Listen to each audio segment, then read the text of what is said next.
Hello students, your pre education में आप सभी का स्वागत है। मैं हूं जितेंद्र त्यागी। तो बीपीएससी ने मैकेनिकल के लिए लेक्चरर के लिए जो शॉर्टलिस्टिंग की है उसमें काफ़ी संख्या में छात्रों को उन्होंने शॉर्टलिस्ट किया है। तो सबसे पहले तो उन सभी छात्रों को बहुत सारी बधाइयाँ, बहुत सारी शुभकामनाएँ। ठीक है, आपने एक बड़ा अपनी लाइफ का एक टारगेट अचीव किया है।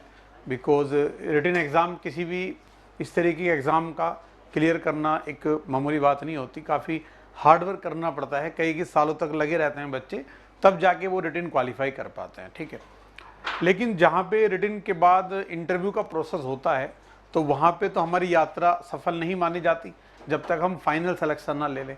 तो अभी जो सिलेक्शन आपके रिटन में हुए हैं वो अभी फाइनल अचीवमेंट अभी लाइफ का नहीं हुआ है। ठीक है, क्योंकि जॉब आपके हाथ में नहीं आई है। तो अभी आपको जिस डेडिकेशन के साथ, जिस कॉन्फिडेंस के साथ, जिस पॉजिटिव एटीट्यूड के साथ आपने अभी तक प्रिपरेशन किया है, वही चीज फर्दर कुछ और टाइम के लिए रिक्वायर्ड है। ठीक है, तो अभी जैसे बीपीएससी ने लेटेस्ट शॉर्टलिस्ट किया है मैकेनिकल के लिए, तो उसके बारे में स्टेप बाय स्टेप में बहुत सारे इश्यूज पे बात करूंगा इस वीडियो में। सबसे पहला तो जो इंटरव्यू की डेट है उसके बारे में हम बात कर लेते हैं।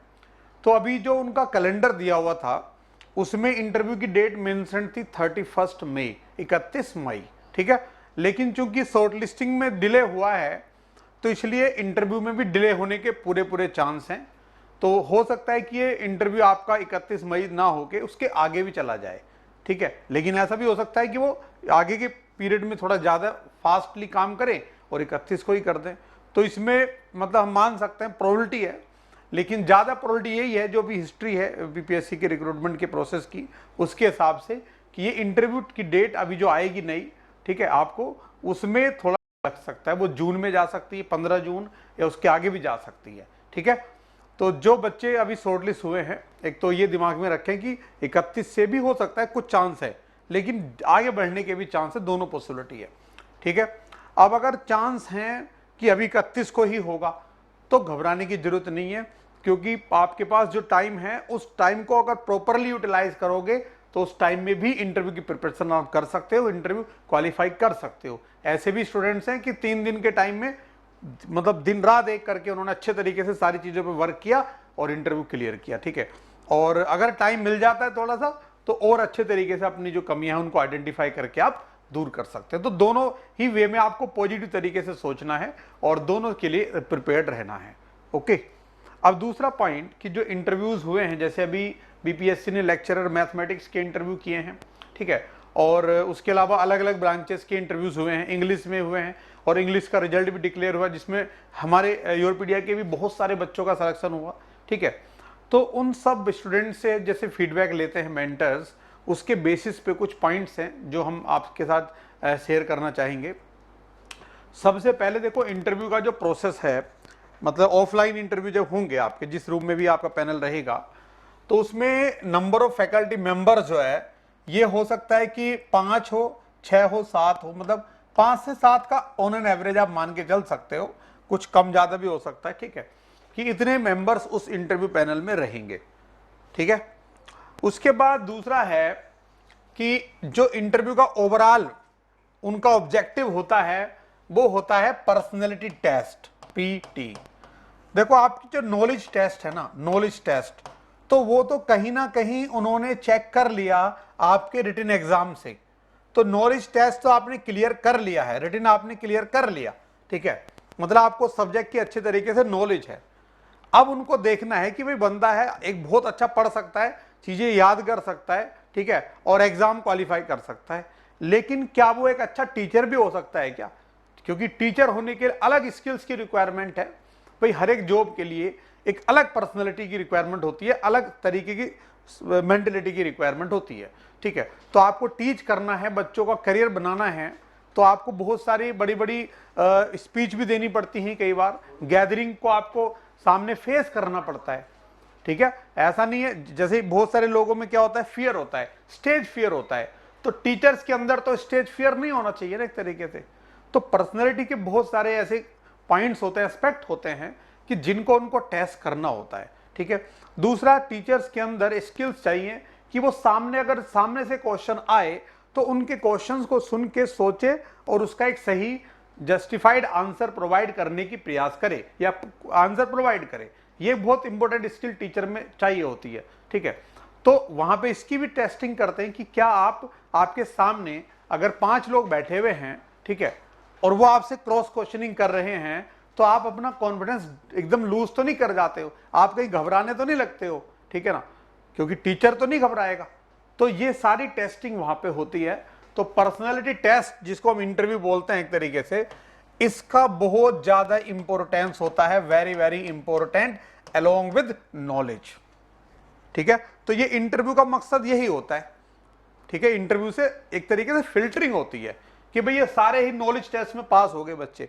अब जितने भी हैं इन सब स्टूडेंट्स में से उनको ये लेने हैं, मान लो इतने बच्चे लेने हैं ये, तो ये बच्चे फिर कौन होंगे कि नॉलेज तो सबको है, नॉलेज का सेट तो ये पूरा है।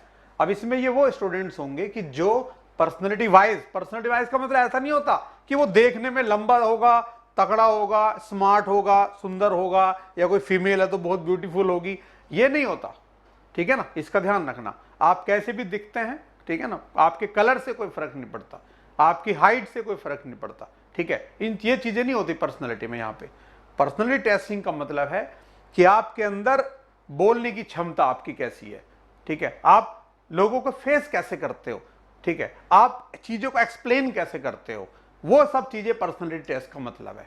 इसको गलत तरीके से मत ले जाना कि आप ये सोचने लगोगे यार मैं तो बहुत ज्यादा स्मार्ट नहीं हूं, इसका मतलब पर्सनैलिटी टेस्ट में तो मैं फेल हो जाऊंगा। ये नहीं होता है, ठीक है। पर्सनैलिटी टेस्ट का इन चीजों से कोई लेना देना नहीं है, ठीक है। किसी के कलर से, किसी के हाइट से, वेट से कोई मतलब नहीं है। पर्सनैलिटी टेस्ट का मतलब होता है कि आपको चीजों को कैसे एक्सप्लेन करना है, वो आपका एक पॉइंट आता है। कैसे बोलते हो आप, किसी भी लैंग्वेज में आप सामने वाले को अपनी बात कितने अच्छे तरीके से समझा पाते हो, उसमें लैंग्वेज का कोई बैरियर नहीं होता है, ठीक है। तो ये सब पॉइंट्स हैं, यही आपको बच्चों को नहीं पता होते, ठीक है। कई बच्चे तो इसी में कंफ्यूज हो जाएंगे कि यार पर्सनल टेस्ट का क्या मतलब है, ठीक है। तो ये चीजें आपको, जो आपके गाइड होते हैं, जो आपसे पहले इन चीजों से गुजरे होते हैं, ठीक है, वो आपको अच्छे तरीके से गाइड करते हैं। तो अभी इस पर्सनैलिटी टेस्ट के अंदर आपको परफॉर्म करना है, तभी आप इस शेडेड रीजन के अंदर आ पाओगे। अब देखो, आप एक बात बताओ, किसी भी प्रोसेस में 2 लोग हैं, एक है कि वो नॉर्मल बिना किसी प्रिपरेशन के उस प्रोसेस के थ्रू जा रहा है, और एक है जो उस प्रोसेस के लिए अच्छे तरीके से पूरा हार्डवर्क कर रहा है, जो भी रिक्वायरमेंट है उन सबको फुलफिल कर रहा है। तो किसके चांस ज्यादा होंगे सफल होने के? ऑब्वियसली जो प्रोसेस के लिए आगे हार्डवर्क करेगा, उसके लिए जो रिक्वायरमेंट है उन सबको फुलफिल करने की ट्राई करेगा, वही प्रोसेस को क्लियर करेगा, इसके ज्यादा चांस है, ठीक है। तो आपको इंटरव्यू के लिए, पर्सनैलिटी टेस्ट के लिए मेहनत करना है प्रॉपर तरीके से, कम टाइम में, ठीक है, तभी आपका सिलेक्शन होने के चांस ज्यादा बनेंगे, राइट। अब यहां पे जो मेरा एक्सपीरियंस रहा है अभी तक के इंटरव्यू एक्सपीरियंस से, जैसे, तो उसमें क्या क्या पॉइंट्स आपको देखने हैं। सबसे पहले तो भाई आपका परिचय, कि आप अपने बारे में बताइए, ठीक है। अब ये जो परिचय होता है ये इंडिविजुअली कई बार वो पूछता है, कई बार नहीं भी पूछता है। उनके पास आपकी डिटेल्स होती हैं, तो कई बार तो आपसे कहेंगे कि इंट्रोड्यूस योरसेल्फ, अपना परिचय दीजिए। और कई बार क्या होता है इंटरव्यू में कि उनके पास ऑलरेडी आपका फॉर्म है, उसमें लिखा रहता है, उससे क्वेश्चन पूछना स्टार्ट करते हैं वो, कि अच्छा आपने यहां से एमटेक किया है, कब किए हो एमटेक, कौन सी ब्रांच में किए थे आप, यही ब्रांच क्यों लिया आपने, क्या प्रोजेक्ट किया था एमटेक में, इस तरीके से आपके उससे पूछ सकते हैं। अच्छा जॉब किए हो, कहाँ जॉब किए हो, 3 साल का एक्सपीरियंस है तो क्या सीखा उस 3 साल के एक्सपीरियंस में, ठीक है। तो ऐसे क्वेश्चन आपके उस प्रोफाइल से जो आप फिल करते हो फॉर्म, उनके पास जो डिटेल्स होती हैं, वहां से 1 बाय 1 क्वेश्चन बनते हैं, ठीक है। तो जो लोग अभी इनका गैप है, सबसे पहले जिनका एजुकेशन में कोई भी गैप है, तो बीपीएससी गैप के बारे में पूछता जरूर है। तो आपको उसको कैसे आप जस्टिफाई करोगे, अच्छा सा आंसर कैसे प्रिपेयर करोगे, ये मैटर करता है, ठीक है। गैप भले ही आपका 5 साल का हो, सिलेक्शन हो जाता है, 10 साल का भी गैप है तब भी सिलेक्शन हो जाता है। गैप बैरियर नहीं है, मतलब कि ऐसा नहीं कि गैप होगा तो सिलेक्शन ही नहीं होगा। अगर किसी का 5 साल एजुकेशन में गैप है तो वो जाए ना इंटरव्यू में, ऐसा नहीं है। लेकिन उस गैप को आप कैसे जस्टिफाई करते हो उनको, ठीक है ना, वो कहीं ना कहीं मैटर करता है। तो गैप के ऊपर क्वेश्चन बनता है बीपीएससी में। दूसरा, जो आपकी करंट जॉब है, जहां पे भी आप जॉब कर रहे हो ना, उसके बारे में वो पूछते हैं क्वेश्चंस और उससे रिलेटेड चीजें पूछते हैं। जैसे अभी रिसेंटली एक स्कूल टीचर थी, एक मैडम, उनका इंटरव्यू हुआ, स्कूल में पढ़ाते हैं, तो उनसे स्कूल के बारे में पूछा कि आप गवर्नमेंट जॉब में हो, स्कूल में हो भाई, तो अब इसमें आने की क्या जरूरत है आपको, तो ठीक है। फिर उसके स्कूल के बारे में कुछ क्वेश्चन पूछ लिए उनसे कि बताओ अच्छा भी कौन कौन सी क्लास को पढ़ाते हो, 10th को पढ़ाते हो, तो 10th का भी रिजल्ट आया है, तो रिजल्ट आपने देखा, कैसा रहा आपकी क्लास का रिजल्ट, बिहार का रिजल्ट कितने % रहा 12th में या 10th में, कितने % आपके बच्चे पास हुए, ठीक है, टॉपर के कितने मार्क्स आए, ये सब चीजें पूछी जाती हैं इंटरव्यू में। तो करंट जॉब जो भी है आपकी ना, उससे रिलेटेड कुछ ना कुछ वो आपसे पूछ सकते हैं, तो थोड़ा उसके बारे में अच्छे तरीके से सोचना है कि आप क्या काम कर रहे हो करंट में, उससे रिलेटेड क्या क्या चीजें ऐसी हो सकती हैं जो हमें सोचनी चाहिए, ठीक है। उसके बाद आपकी जो पास्ट जॉब्स हैं, मतलब जो जॉब्स आपने पहले से की हुई हैं कहीं पे, उनसे भी क्वेश्चन पूछे जा सकते हैं, क्योंकि डाटा उनके पास होगा या आप बताओगे, ठीक है। तो भाई वो जो आपने ज्वाइन की थी तो वो क्यों छोड़ी आपने जॉब, ये भी पूछ सकते हैं, क्या क्या सीखा था उस जॉब में, उस जॉब से जो लर्निंग करी उसको आगे कैसे यूज करोगे, ठीक है। तो ये जनरल क्वेश्चंस और उससे रिलेटेड क्वेश्चंस बनते हैं, ठीक है। तो gap, current job, past jobs. उसके बाद आपकी जो डिग्री है, जैसे किसी का एमटेक है, तो एमटेक में भी क्या क्या सब्जेक्ट पढ़े आपने, ठीक है, एमटेक के अंदर, या पीएचडी है तो क्या क्या सब्जेक्ट थे आपके, क्या प्रोजेक्ट आपने किया एमटेक में, जरा प्रोजेक्ट के बारे में बताओ, ये भी पूछा जाएगा। और मैकेनिकल के स्टूडेंट हो, टेक्निकली तो आपको प्रोजेक्ट करते हो आप तो रियल लाइफ में, ठीक है, तो आपसे प्रोजेक्ट के ऊपर डेफिनेटली क्वेश्चन बन सकते हैं।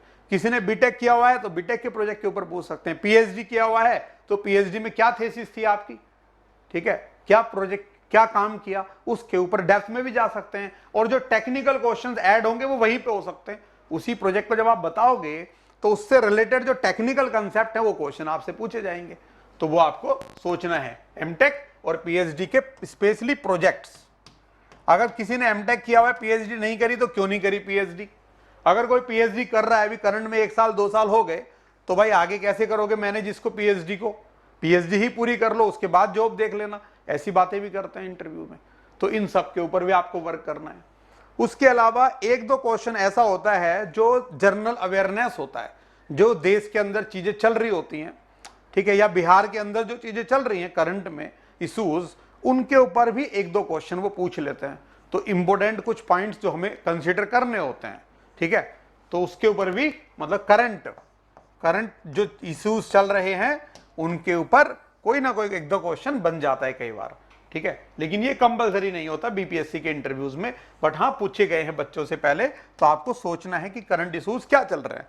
मतलब आप चीजों से अपडेट भी रहते हैं कि आप किताबी कीड़े तो नहीं है, सिर्फ आपके अंदर ओवरऑल पर्सनैलिटी के अंदर ये तो होता है कि आपको दुनियादारी की भी थोड़ी समझ है, ये चीजें भी चेक की जाती है। क्योंकि टीचर से ये एक्सपेक्ट किया जाता है समाज में भी, सोसाइटी में भी, कि इसको तो बहुत नॉलेज होगी, हर चीज की नॉलेज होगी, तो किसी भी इश्यूज के ऊपर उसकी राय जानी जा सकती है, ठीक है। तो ये क्वेश्चन भी बनते हैं। उसके अलावा और एचआर में जो हमारे एचआर एक्सपर्ट्स हैं, ठीक है, वो आपको ट्रेन करते हैं, जैसे अलग अलग टॉपिक्स के ऊपर, भाई आपकी हॉबीज हुई, आपकी स्ट्रेंथ हुई, आपकी वीकनेस हुई, आपका ऑब्जेक्टिव क्या है लाइफ का, long term objective, short term objective, तो ये सभी के अलग अलग आंसर्स होते हैं। इनका प्रॉपर आंसर तभी प्रिपेयर किया जा सकता है जब आप उन एक्सपर्ट के साथ डील करोगे, उनके साथ बात करोगे, आप जो अपने आंसर करोगे अकॉर्डिंगली वो आपको फीडबैक देंगे, ठीक है। उसके बाद ये सब चीजें हुई, और साथ में टेक्निकल, तो टेक्निकल को इंटरव्यू में भी इग्नोर नहीं कर सकते, टेक्निकल क्वेश्चंस किए जाते हैं वहां पे, प्रोजेक्ट से रिलेटेड भी और अलग भी, सेपरेट भी।